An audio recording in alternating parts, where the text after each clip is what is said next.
नमस्कार।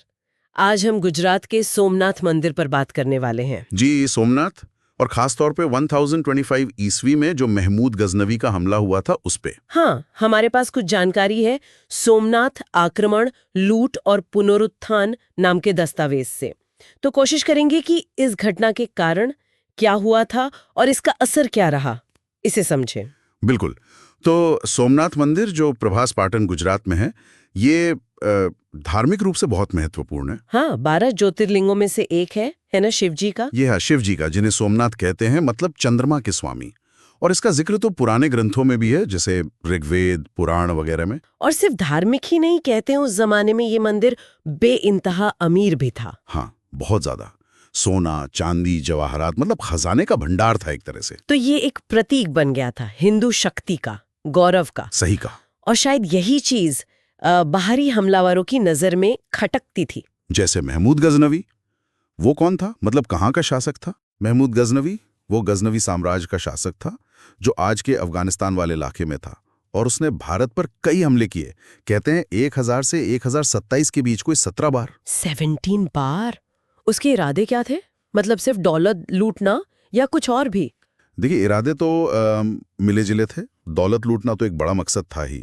उस जमाने में मंदिर सही में सोने चांदी के भंडार जैसे थे, जिनकी सुरक्षा उतनी मजबूत नहीं होती थी। अच्छा। और साथ में वो शायद अपने इस्लामी साम्राज्य का विस्तार भी करना चाहता था। और कुछ इतिहासकार कहते हैं कि वो काफिर मंदिरों को निशाना बनाकर, ये शब्द उस वक्त गैर मुस्लिमों के लिए इस्तेमाल होता था, खुद को इस्लाम का बड़ा पैरोकार दिखाना चाहता था। ताकि उसे राजनीतिक वैधानता मिले। हाँ बिल्कुल, राजनीतिक और धार्मिक पहचान दोनों। तो 1025 का जो सोमनाथ पर हमला हुआ, उस पर आते हैं। वो वहां तक पहुंचा कैसे? रास्ता तो मुश्किल रहा होगा ना? बहुत मुश्किल। वो करीब 30,000 से 50,000 की फौज लेकर आया था, और रास्ता उसने चुना थार रेगिस्तान का। रेगिस्तान से? ये तो बड़ा अप्रत्याशित रहा होगा। हाँ, ये सोची समझी रणनीति थी, ताकि वो मुख्य रास्तों पर जो हिंदू राजाओं का प्रतिरोध हो सकता था उससे बच निकले और अचानक मंदिर पर हमला कर दे। और जब हमला हुआ, क्या हुआ मंदिर में? लोगों ने रोका नहीं? रोकने की कोशिश तो हुई। वहां के स्थानीय राजपूत योद्धा थे, पुजारी थे, उन्होंने काफी बहादुरी से सामना किया, लेकिन महमूद की फौज बहुत बड़ी थी और तैयार थी। तो जबरदस्त लड़ाई हुई, और उसमें हजारों रक्षक और श्रद्धालु मारे गए, और सबसे दुखद, जो पवित्र ज्योतिर्लिंग था उसे खंडित कर दिया गया। और लूटपाट? कितना खजाना ले गया वो? खजाना तो जी बहुत लूटा। सोना, चांदी, हीरे, जवाहरात। फारसी इतिहासकारों ने लिखा है कि कोई 20 मिलियन दीनार से ज्यादा की दौलत थी। 20 मिलियन दीनार उस वक्त के हिसाब से तो ये अकूत संपत्ति थी, पूरी सल्तनतें चल सकती थी इसे। मूर्तियों को तोड़ा गया और कहते हैं टुकड़े गजनी ले जाए गए। हाँ, मैंने पढ़ा है कि उन टुकड़ों को मस्जिदों की सीढ़ियों वगैरह में लगाया गया, अपमानित करने के लिए। जी, ऐसा कुछ फारसी वृत्तांतों में मिलता है। ये शायद महमूद की जीत को बढ़ा चढ़ा कर दिखाने का भी एक तरीका हो सकता है उसके इतिहासकारों का, कि देखिए हमने दुश्मन के सबसे पवित्र प्रतीक का ये हाल किया।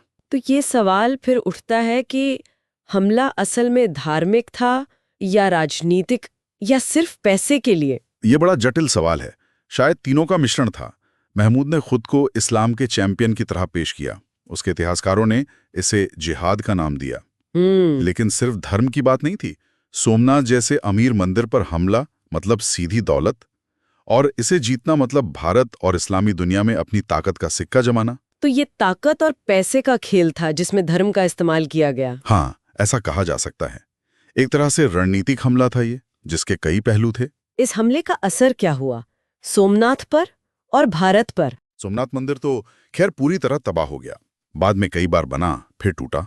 ये सिलसिला सदियों तक चला। और भारतीय मानस पर, लोगों पर क्या असर पड़ा? भारतीय इतिहास में ये एक दर्दनाक घटना मानी जाती है। इसे अक्सर उस वक्त की राजनीतिक कमजोरी, राजाओं में एकता की कमी और विदेशी हमलों के बढ़ते खतरे के प्रतीक के तौर पर देखा जाता है। और इसका असर क्या सिर्फ भारत तक रहा या बाहर भी? नहीं, इसका असर बाहर भी हुआ।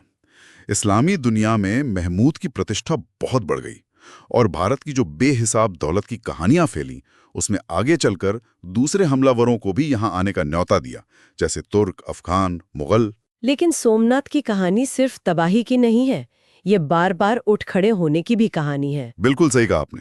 सोमनाथ का बार बार बनना ये भारतीय सभ्यता के लचीलेपन, उसकी जिंदा दिली का प्रतीक है। हाँ, आजादी के बाद सरदार पटेल की पहल पर फिर से बना। जी, सरदार वल्लभ भाई पटेल, और 1951 में राष्ट्रपति राजेंद्र प्रसाद ने उसका उद्घाटन किया। आज का जो मंदिर है वो गुलाबी बलवा पत्थर से बना है, चालुक्य या मारू गुज्जर शैली में। हाँ, वो पश्चिमी भारत की खास शैली है। ऊंचा शिखर, बारीक नक्काशी। जी, शिखर करीब 50 मीटर ऊंचा है और वो बाण स्तंभ वाली बात भी है। हाँ, वो खंबा जो कहते हैं सीधा दक्षिणी ध्रुव की तरफ इशारा करता है, बिना किसी जमीन के टुकड़े के बीच में आए। बिल्कुल, वो भी एक अनोखी चीज है वहां की। तो सोमनाथ का ये पूरा इतिहास, तबाही और फिर से जी उठने का, ये हमें क्या सोचने पर मजबूर करता है? ये सोचने वाली बात है कि कैसे कोई जगह या प्रतीक वो नष्ट होने के बाद भी अपनी पहचान, अपनी आत्मा को जिंदा रख सकता है। और ये भी कि इतिहास की ऐसी घटनाओं को हम आज कैसे याद करते हैं, उनका आज के समय में क्या मतलब निकालते हैं। बिल्कुल, ये सवाल अपने आप में बहुत गहरा है और शायद इसी पर सोचना आज की बातचीत का सही अंत होगा।